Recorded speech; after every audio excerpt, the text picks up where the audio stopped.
नमस्कार, सुबह की बड़ी खबरों में आपका स्वागत है और मैं हूं आपके साथ अखिल।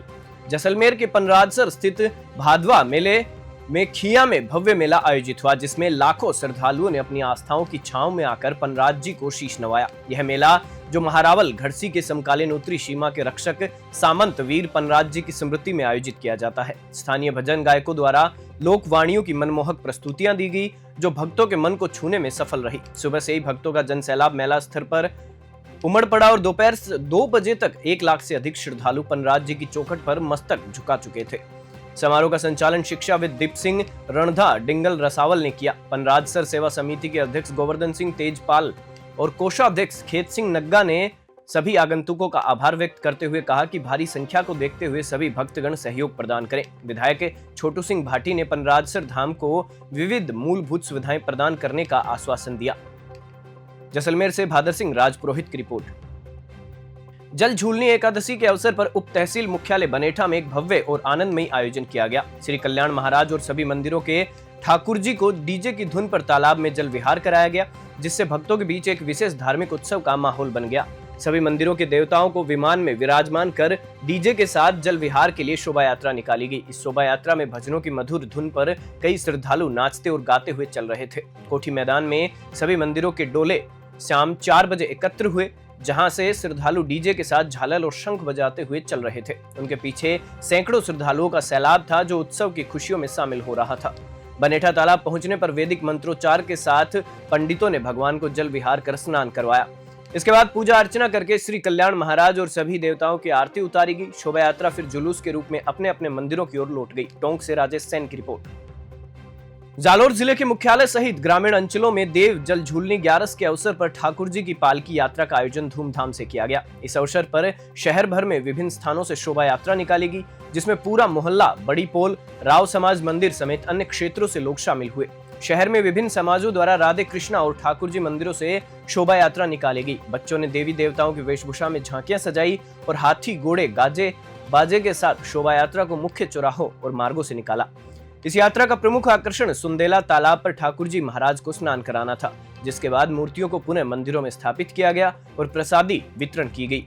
इसके बाद शोभा यात्रा विसर्जित हुई। ग्रामीण अंचलों में भी देव झूलनी 11 और गणपति विसर्जन के अवसर पर 36 कौम के लोगों के बीच उत्साह देखा गया। जिले के विभिन्न क्षेत्रों में मंदिरों में दर्शन के लिए श्रद्धालुओं की भारी भीड़ उमड़ी। जालोर जिले से शंकरलाल चौधरी की रिपोर्ट।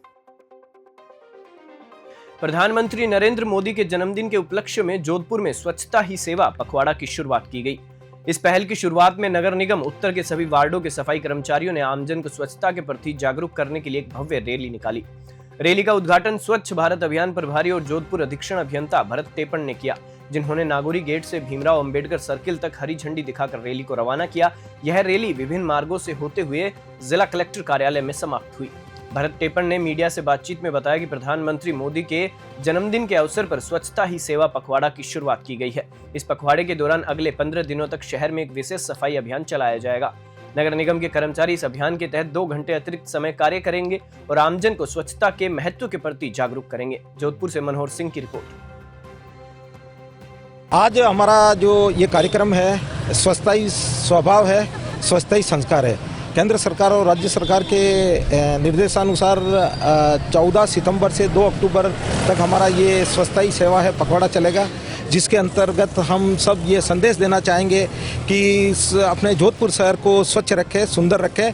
और इसके लिए हम सब शहरवासियों से मैं निवेदन करना चाहूँगा कि हम सब लोग हम इस शहर के लिए और हमारी स्वच्छता के प्रति हम प्रत्येक नागरिक, प्रत्येक स्टेक होल्डर्स हम इस स्वच्छता के प्रति प्रतिबद्ध रहें और जोधपुर शहर को स्वच्छ और सुंदर बनाएं। रैली हमारी नागौरी गेट से हमने 11 बजे का टाइम दिया है। इस उपलक्ष्य में एक चीज़ और मैं कहना चाहूँगा कि हमारा जो 11 बजे का टाइम था, 11 बजे हमने रैली को प्रारंभ कर दिया और मैं सभी से अपील करना चाहूँगा, निवेदन करना चाहूँगा कि अब हम समय की पालना के साथ साथ हमारे शहर को स्वच्छ और सुंदर बनाएं। मोदी जी ने सफाई स्वच्छता अभियान जो चलाए हैं, हम लोगों को उस स्वच्छता अभियान को आगे बढ़ाना है। हमारे सफाई कर्मचारी सभी इस साथ दें हमारा और स्वच्छता अभियान को आगे से आगे बढ़ाए। गंगापुर सिटी जिले के उपखंड बामनवास में हाल ही में एक व्यापारी से 90,000 रुपए की लूट के मुख्य आरोपी और उसके 2 साथियों को पुलिस ने मात्र 24 घंटे के भीतर गिरफ्तार कर लिया। इस घटना ने इलाके में दहशत और रोष पैदा कर दिया था। जानकारी के अनुसार दुकानदार लोकेश कुमार का अपहरण कर उसे जंगल में ले जाकर बंधक बनाया गया। आरोपियों ने पीड़ित से 50 लाख रुपए की फिरौती मांगी और डरा धमकाकर तथा पिटाई करके 90,000 रुपए की लूट की। कुछ राशि ऑनलाइन और कुछ नगद लूट ली गई। शिकायत के बाद एसपी सुदीप शंकर के निर्देश पर एएसपी राकेश राजौरा और बामनवास पुलिस उपाधीक्षक संतराम के सुपरविजन में 3 विशेष टीमों का गठन किया गया। पुलिस ने मोबाइल की लोकेशन के आधार पर और नाकाबंदी कर आरोपियों की खोजबीन की। अंततः पुलिस ने 24 घंटे में ही आरोपियों को शिवदासपुरा जयपुर से गिरफ्तार कर लिया। गिरफ्तार आरोपियों के खिलाफ विभिन्न थानों में कई मामले पहले से दर्ज है। गंगापुर सिटी से भगवान जांगिड़ की रिपोर्ट। 41वीं राज्य स्तरीय नेहरू हॉकी प्रतियोगिता में हनुमानगढ़ की 15 वर्षीय हॉकी टीम ने शानदार प्रदर्शन करते हुए सादुल स्पोर्ट्स स्कूल बीकानेर को 4-1 से हराया और प्रतियोगिता का खिताब अपने नाम किया। यह प्रतियोगिता सिवाना जिले के बालोतरा में 12 से 14 सितंबर तक आयोजित की गई थी। हनुमानगढ़ टीम ने लगातार दूसरी बार यह खिताब जीता है। गत वर्ष भी टीम ने नेहरू स्टेट प्रतियोगिता में विजय प्राप्त की थी। टीम ने अपनी बेहतरीन खेल क्षमता और दमदार प्रदर्शन से सभी का दिल जीत लिया। कोच शेर सिंह कसवा और सीनियर खिलाड़ी धर्मवीर की मेहनत और लगन का परिणाम टीम की सफलता में झलक रहा है। इस प्रतियोगिता में कुल 50 टीमों ने भाग लिया और उत्कृष्ट खेल का प्रदर्शन करते हुए जिला विजेता का खिताब हासिल किया।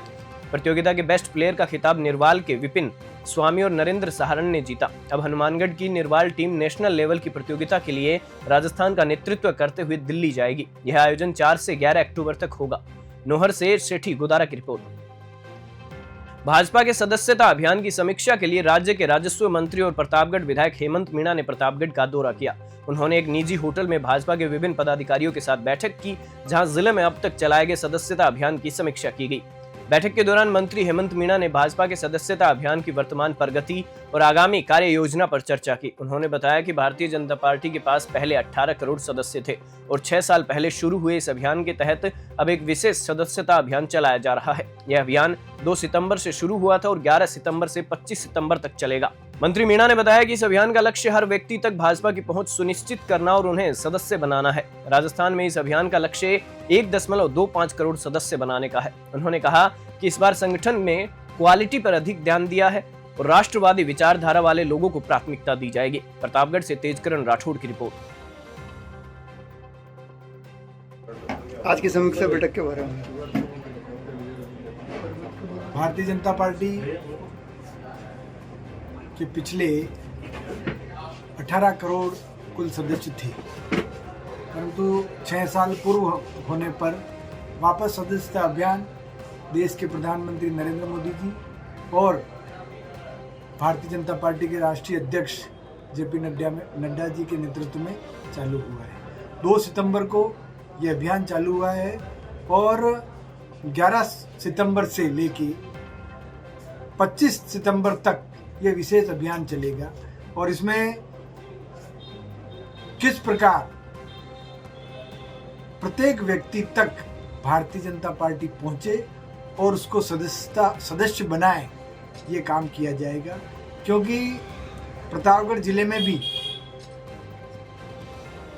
एक लक्ष्य दिया गया है और उस लक्ष्य की पूर्ति के लिए भारत सरकार और केंद्रीय संगठन के माध्यम से जो व्यक्ति यहाँ पर लगाए हैं उनको अभी मीटिंग रख के और ये तय किया जाएगा कि क्या प्रगति पिछले दिनों तक आज तक हुई है। तो और इसी प्रकार हर जिले को भी लक्ष्य दिया गया है और इसी के माध्यम से पूरा अभियान पूरे क्षेत्र में जागरूकता के माध्यम से और व्यवस्थित तरीके से चल के और हम इस लक्ष्य को हासिल करके, जिस प्रकार पिछली बार आंकड़ों के आधार पे पूरे विश्व की भारतीय जनता पार्टी पूरी विश्व की सबसे बड़ी पार्टी साबित हुई, इसी प्रकार इस अभियान में भी भारतीय जनता पार्टी विश्व की सबसे बड़ी पार्टी रहेगी। परंतु लक्ष्य अब 10 करोड़ का रखा है। गुणवत्ता बहुत जरूरी, क्वांटिटी की जगह इस बार संगठन ने क्वालिटी के ऊपर विशेष ध्यान दिया है। राष्ट्रवाद से ओतप्रोत राष्ट्रवादी विचारधारा वाले और देश को समृद्ध शक्तिशाली बनाने वाले लोगों को प्राथमिकता के आधार पर पहले सदस्य बनाए और सभी क्षेत्र में हर वर्ग को साथ लेकर सदस्य बनाने का काम भारतीय जनता पार्टी। प्रदेश की सुख समृद्धि और चहुमुखी विकास के लिए जल झूलनी एकादशी के दिन राजस्थान जल महोत्सव 2024 के ब्लॉक स्तरीय कार्यक्रम का आयोजन खारी नदी के तट पर किया गया। इस समारोह में उपखंड अधिकारी उम्मेद सिंह, तहसीलदार बीएल सेन, नगरपालिका अध्यक्ष देवीलाल साहू और अन्य स्थानीय जनप्रतिनिधि शामिल हुए। समारोह की शुरुआत जल झूलनी एकादशी के महोत्सव पर भगवान के बेवाण के साथ खारी नदी के तट पर पूजा अर्चना से हुई। इसके बाद स्कूली छात्र छात्राओं ने प्रदेश में जल के महत्व को दर्शाते हुए समूह और सांस्कृतिक लोक नृत्यों की प्रस्तुतियां दी। भजन गायकों ने कर्णप्रिय भजनों का गायन कर समा बांधा। उपखंड अधिकारी उमेद सिंह राजावत ने बताया कि राजस्थान में सदियों से जल को पूजा जाता रहा है। उन्होंने कहा कि जल का संरक्षण और सही उपयोग हमारी परंपरा का हिस्सा है। जिले में विभिन्न जल स्रोतों पर पूजा अर्चना और कार्यक्रम आयोजित किए गए और कई ग्राम पंचायतों और गांवों में भी कार्यक्रमों का आयोजन किया गया। आसीन से परमवीर सिंह की रिपोर्ट। उनियारा उपखंड के ग्राम पंचायत चोरू में जल झूलनी एकादशी के अवसर पर भगवान के डोलों की भव्य शोभा यात्रा का आयोजन किया गया। इस अवसर पर गांव के 2 दर्जन से अधिक मंदिरों से सजे धजे डोलों में ठाकुर जी को डीजे बजाते हुए नगर के मुख्य मार्गों से चोरू सरोवर तालाब तक ले जाया गया। तालाब के बीच में ठाकुर जी को जल विहार कराया गया, जो चोरू पंचायत में देखने योग्य एक अद्भुत दृश्य था। शोभा यात्रा के दौरान मार्ग में कई स्थानों पर श्रद्धालुओं ने ठाकुर जी की आरती की और फल चढ़ाए। डोला यात्रा के दौरान धाकड़ युवा शक्ति चोरू के पदाधिकारियों ने रोड पर यात्रियों को ठंडा मीठा पेयजल पिलाया और केला वितरण किया, जिससे यात्रा करने वाले श्रद्धालुओं को राहत मिली। मेले के दौरान पुलिस सुरक्षा बल भी तैनात था, जो सुरक्षा व्यवस्था को सुनिश्चित कर रहा था। महिलाओं ने उपवास रखकर अपने परिवार की सुख समृद्धि की कामना की। चोरू कस्बे के विभिन्न मंदिरों में भी जल झूलनी एकादशी धूमधाम से मनाई गई। स्थानीय निवासियों ने ठाकुर जी की आरती उतारी, पुष्प वर्षा की और उनकी मनोकामनाओं की पूर्ति की प्रार्थना की। टोंक से राजेश कुमार की रिपोर्ट। खबर डीग से है, जहां जल झूलनी एकादशी पर शनिवार को शहर के ऐतिहासिक लक्ष्मण मंदिर से शेषनाग अवतार लक्ष्मण जी महाराज नगर भ्रमण के लिए निकले। इस दौरान साज सज्जा के साथ तैयार रथ पर विराजमान भगवान शेषनाग लक्ष्मण जी महाराज शहर के मुख्य बाजार घंटाघर, लोहा मंडी, पुरानी डीग, गोवर्धन गेट, किला गेट, पुराना बस स्टैंड होते हुए जल पूजन के लिए रूपेश्वर महादेव मंदिर पर पहुंचे, जहां पर मंदिर महंत व भक्तों ने भगवान की आरती उतारकर पूजा अर्चना की। तत्पश्चात भगवान लक्ष्मण जी महाराज रूपसागर की बुर्ज पर भगवान ने जल वरुण देवता का पूजन किया तथा गणेश मंदिर, पुरानी अनाज मंडी होते हुए अपने गंतव्य स्थान पर पहुंचे, जहां भक्तों ने जगह जगह पुष्प वर्षा कर आरती उतारी। आज की बड़ी खबरों में फिलहाल इतना ही। आप देखते रहिए News 21।